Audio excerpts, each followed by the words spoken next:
We should be looking at the outline for the T&M introductory webinar we're doing here today. We're going to start with some things that you need to know about in the setup, things that will kind of happen in the background, but you need to address them pretty much right away so that you don't have to redo things after you get started. We'll spend most of the time showing you how do you input the material and labor and create an actual invoice with the T&M billing program. I'm going to make several references during the webinar to the mobile version because we now have a mobile version. We're doing a webinar on that starting at 10 o'clock Pacific time, kind of right after this one. But the mobile version gives you the ability to collect the data, the material and labor in the field so that you don't have to, it can be totally paperless. Collect the material and labor in the field, send it back to the office, send the customer email with an invoice. They can even sign off on the work order, the work done in the field too. Just a brief explanation of what the T&M billing program can be used for. There's actually kind of 4 scenarios that it's used for. The most common, by far the most typical use of the program is for service work. You send an electrician out, they keep track of their hours, they keep track of the material, you send the customer a bill for the time and material. That's why we call it time and material billing. That's not an unusual scenario also for a contract job where the additional work is done on a time and material basis, not where you give them an estimate for what it's going to cost and get approval for it. The work is just done, and then you send the customer a bill for the time and material. Again, very similar to a service job. We also have a lot of people who use this program to do small estimates in the field. Absolutely practical thing to do. Put in the material, put in the labor, and there's your estimate. And finally, we've got a number of people who use it for doing their job costing, especially in the small jobs. Again, the service jobs, the small T&M jobs, where if you do input the material and labor into the program, it'll tell you not only what you're charging the customer, but what your cost is. So it's a good report for internal purposes, even if you don't need the job costing, just to get a good quick look at what your cost is versus what you're charging the customer. Okay, so let's get going with the setup. Okay, so this is the screen you will see when you open the program. The setup is under Settings, under Program Setup. On this first tab, there's several tabs across the top here. The only one that's typically going to that's going to be important is what you put in for the number of days you give them per payment. So by setting it to 0, I'm basically doing a due upon receipt setup. The Customer tab has some, some tabs below it. The Price column is the price column that it's using from Epic. All the pricing in the T&M program is based on Epic. The target price being the one that's close to your cost, and the trade price being the one that's a list price, so more of a suggested wholesale price. Now, a lot of people use the trade price for T&M work. I kind of prefer the target price and then put a little bigger markup or a lot bigger markup on it because I think that gives you a more consistent pricing that goes to the customer. So I'm going to leave it on target. On the markup discount tab, I've set it up to put a 50% markup on the material. So if the target price is $1, we charge the customer $1.50. If it's $10, we charge the customer $15.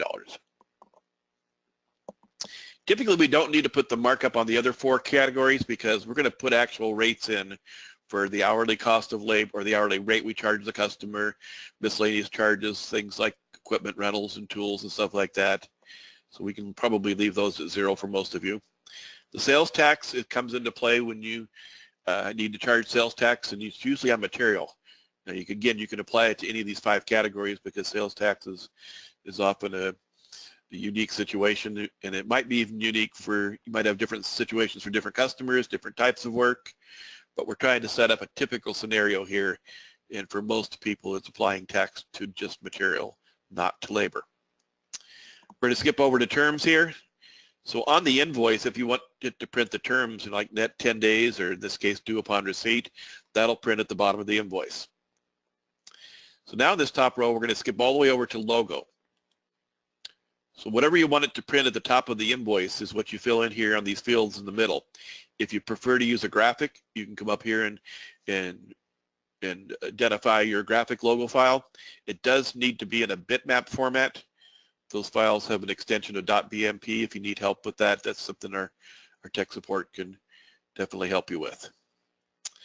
Now the next tab, the report format, kind of gets mostly into how much detail you want on the invoice over here on the right for the report formats. I'm going to leave it on the default, which is all prices and totals. In other words, it's going to show a description of every item, 3/4 inch EMT. It's going to show the quantity, 60 feet, the price, and the extended amount. Now you don't have to show that much detail. You can detail the material and not the labor, detail the labor and not the material. But we'll start with all the detail, then we'll give you a couple of examples of not giving all the detail to the customer. Now down here you'll see it says report should include. You definitely want to have the work performed included. You probably only need the work ordered on situations where the work ordered is significantly different than what you actually did. So I like to leave that unchecked and just do it on a case-by-case basis. The job site comes into play when the location of the job is different than the billing address, which is not unusual, of course. The logo is that logo, the text or the graphic from the previous screen. And on the mobile version, we can record a signature on the mobile device, iPad, Android, it doesn't matter. And then that signature becomes part of the invoice that you send to the customer. On report labels, these are the fields on the invoice. If you want to change them, the wording or you want to use them for something different. For example, for somebody that's going to produce an estimate in the field, they just change the word invoice to estimate, and that's what goes to the heading of the report. We're going to leave it on invoice for now. Then finally on exporting, got to be at least 65-75% of our customers use QuickBooks. Small, medium, large customers, it's a good alternative. It's a good option for accounting because it's relatively affordable and easy to use. So with this option here, the Intuit QuickBooks option, what happens is you tell the program which jobs are completed. It exports them to a file that you import into QuickBooks. There's also an option here grayed out called the Q-Link. That's a little more of an automated function, so you don't have to export and import. You just do it on a job-by-job basis. You click a button and it sends it into QuickBooks. So what it sends into QuickBooks is basically just the totals. So it does create an invoice in QuickBooks. Same thing with Peachtree. Doesn't bring the details in. It just creates an invoice so that when your customer pays you or you do receivables, you'll have those invoices recorded with material and labor and sales tax too. Okay, so that's that part of the setup. The other part of the setup we need to look at is the labor rates. You can get to them by going to databases up at the top or database down here at the bottom left. So the labor rates are part of the database. When I click here on database, in addition to all the material that's in the program, you have a folder down here called labor. So typically you charge hourly rates, although you could charge flat rates, just X dollars to put in a particular item. Under hourly, we've got 4 categories, and those are just a suggestion. You don't have to use ours. You can change them, add your own. Same thing when you open up the folder. You can have different wording. You can have additional items, but this is pretty typical to have a journeyman rate. So what you put in for the rate is what you charge per hour for a journeyman. Again, it's just a default. Individual customers can have different rates. The cost would be your hourly cost per hour for a journeyman, including the labor burden, the payroll taxes, workers' comp, general liability, benefits. Not overhead usually is not included in that, but just direct cost. Again, that number is important when you do the job cost reports. Okay. Last and not least, the other part of the setup you need to know about is a form built into the program called the work order. Now, if you don't use the mobile version, you can use this form to record the material and labor in the field. It's also important because this form is included in the program and it can be modified. And it comes up on the mobile version too. So there's an electronic version of this, if you will, that comes up on the mobile app. You'll see that in the next webinar. So just a quick little look here. So what's on this form are some common items. I like to call them the truck stock, the things that you typically keep on a truck.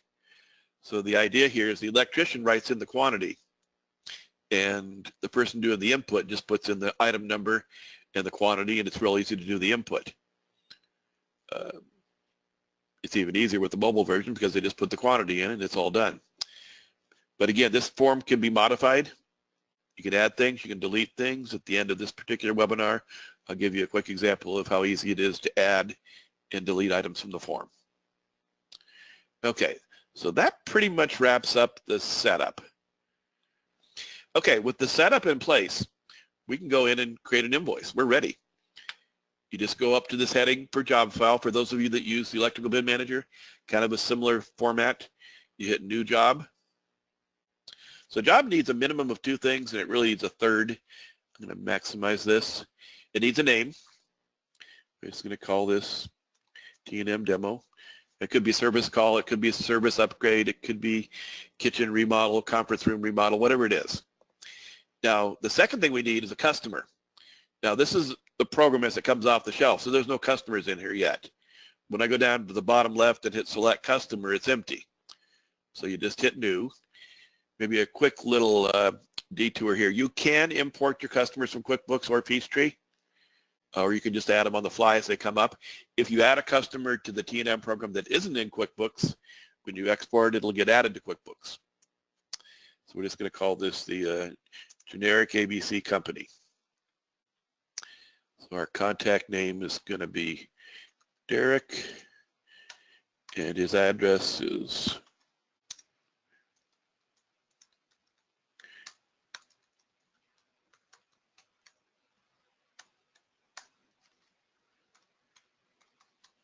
and a phone number. Okay, so we got the basic contact information in here. You can put cell phones and email addresses and as much of that information as you want to fill in. If at this point you know that any of the defaults don't apply to the customer, like let's say for example that we charge them a different hourly rate, you can set that up now so the program will remember that and you won't have to override it every time you do the billing. So I'm going to come down here to labor rates. I'm going to go to hourly, journeyman, and let's say we only charge him $82 an hour. Now when you hit OK, it gives you a message telling you that you're not changing the default. You're just applying that rate to this customer. So the same thing would apply to markup. If you give them a different markup, if they have different sales tax, different terms, anything you do at the customer level now becomes a default for the customer. And then when you create a job for that customer, it applies that customer's settings. Even when you're in the job, you can still change them though. That's the important thing to remember here. I'm going to save this customer, and then I'm going to hit select. So at this point, let's assume we've actually already done the work.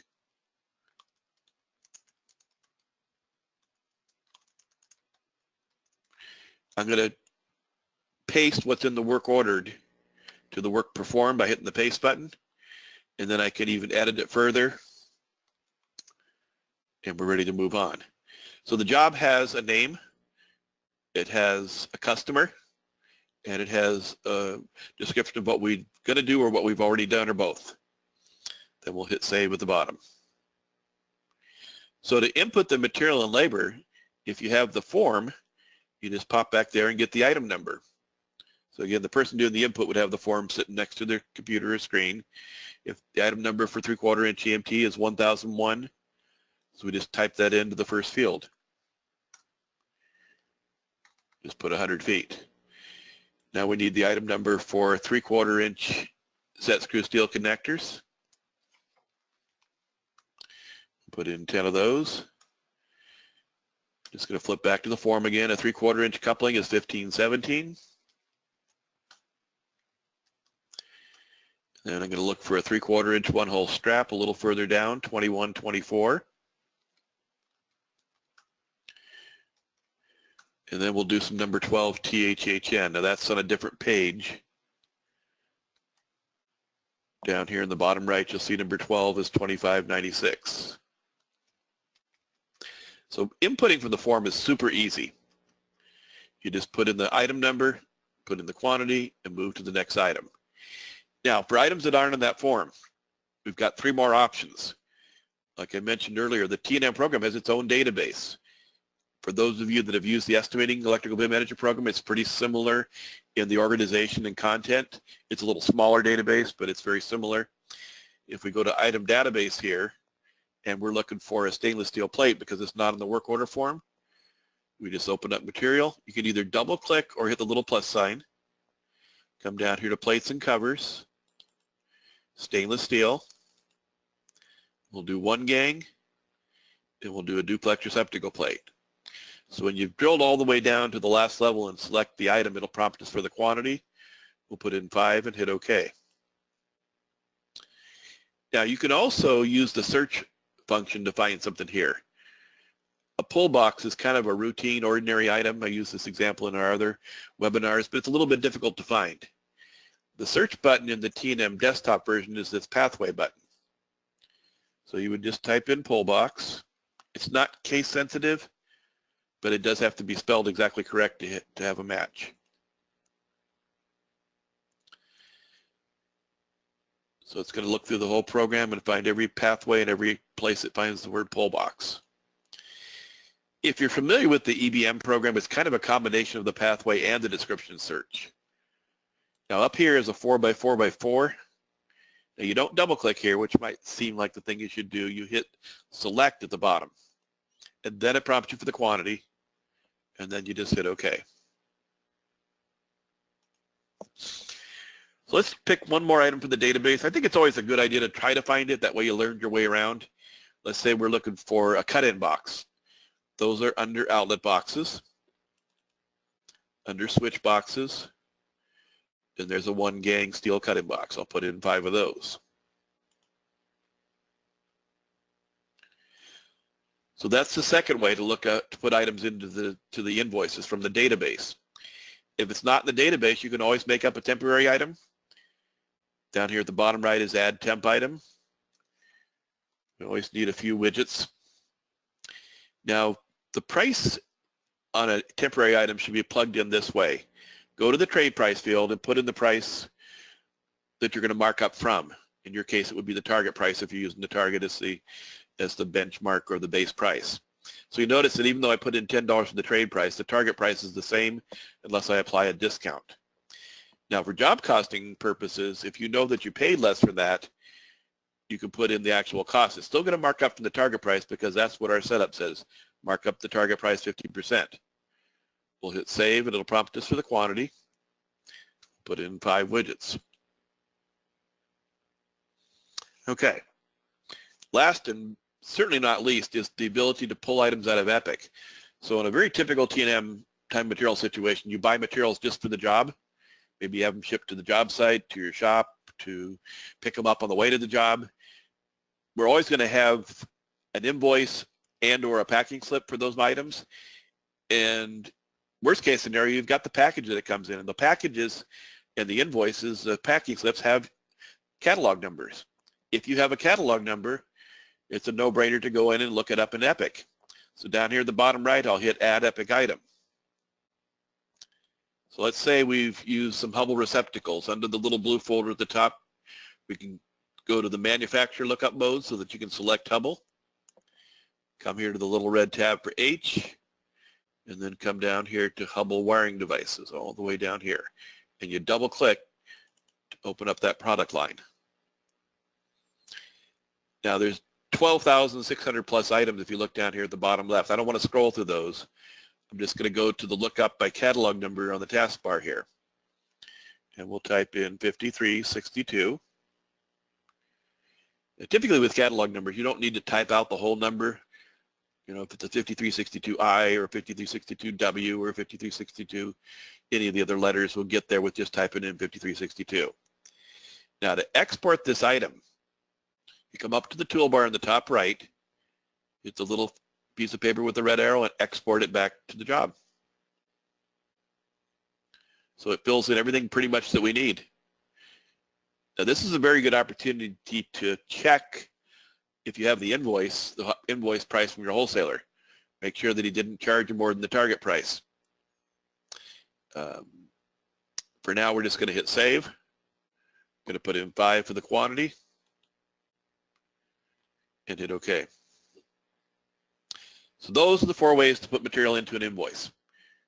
Pull them off the work order form, look them up in the T&M database, make up temporary items, or pull them in from Epic. Now labor is part of the database, so if I come down here to the item database, open up the labor folder, hourly, journeyman. So I'm going to bill them for 16 hours. And I'm going to attach a note to that because I want to tell them who did the work and what day they did the work. So that was Aaron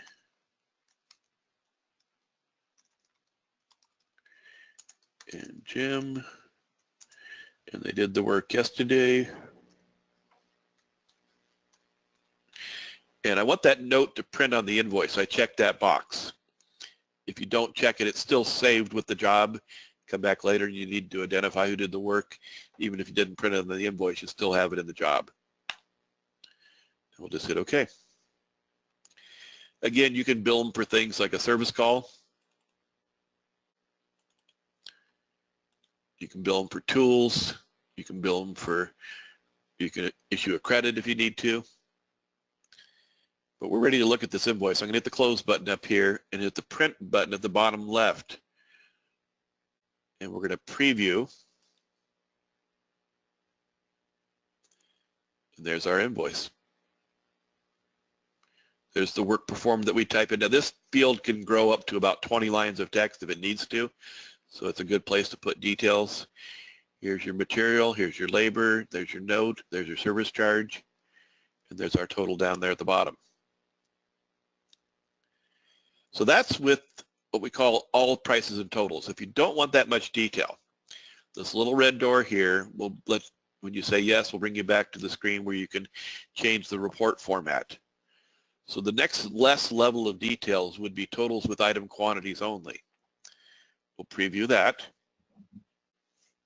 So this gives you a material list with quantities but no pricing. Sometimes that's a good way to go. Some people don't even give them that much detail. If you say yes here and do the subtotals only, all we'll do is get a breakdown of the material and labor. Again, every customer, every situation is a little bit different, but the program will let you tailor it to whichever way you need to do it. And even if you send them this invoice and they come back later and say, I want a breakout, just go back and change the report format. And you've got all the detail there. It's still there. Whether you show it to them, how much you show to them, of course, that's your call. Now, for job costing internal purposes, there's a report called the price and cost comparison. So this shows you your cost over here on the far right. 967 is material and labor. The 1728 is what we charge in the customer. So our gross profit in dollars is the 761. That's the difference between the 1728 and our cost, which is a 44% gross profit. 761 divided into 1728. And I don't think most people with a couple clicks could generate a cost report like that, either for just for internal purposes or even for job costing in your accounting system. The only other thing I want to cover before we wrap up is just real quickly how to change the work order form. That's under reports down here at the bottom left under work order. So the program comes with two sample templates. The one I was working with was the commercial one. There's also a residential one which has more things like plastic boxes and Romex, and as opposed to the commercial one, which is more about conduit and stuff like that. So the commercial one here, if I go down a ways, there's a folder for aluminum wire THHN. I'm going to open it up. Now your option here is to delete individual items or delete the whole folder. If you've got the category, the folder highlighted, and you hit delete, it'll delete the whole group. You're not deleting the items from the database. The database is over here on the right. They're just deleting them from that form that they would use to record the material and labor on a hard copy or to use it on an electronic version of the work order on the mobile device. Now adding things is a little more pragmatic because you have to decide where to put it. A good example right above it here is the copper wire. We only have solid on number 12 right now. If I want to add to that folder, you need to click on it so the little flap comes down. Come over here to material, come down to wire, cable, and pull line, THHN stranded, and we'll highlight the number 12. Now there's a couple ways to move it over to the left. You can drag and drop it, or it's real simple just to hit add to work order at the bottom, and it puts it at the bottom of that folder. And again, if you want to move it, you can either drag and drop it. I kind of think it's just as easy to use these little arrows here and push it up to where you want it. Again, you can delete the 12 solid if that's not something you use very often, or leave it there if you want. When you're done making changes, what I would do is hit Save As and just save it under a different name. I'm going to save it under my name. So that, in effect, I didn't change the original template. I just used it as a starting point, made some changes and saved it under a different name. So now if I go down to print, I want the logo on the work order form. I don't want the job data for now. I want to preview it.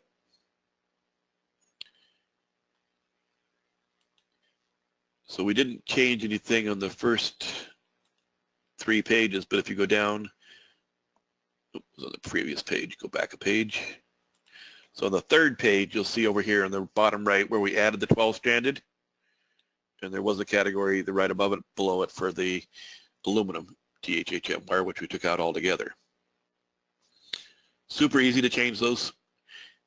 And again, one more time, that form will appear on the mobile device. It's one of the ways you can input material and labor on the mobile device. I want to thank everyone for attending the webinar here today. Have a good rest of your day, and certainly check back with us if we can be of any help with training or using the programs.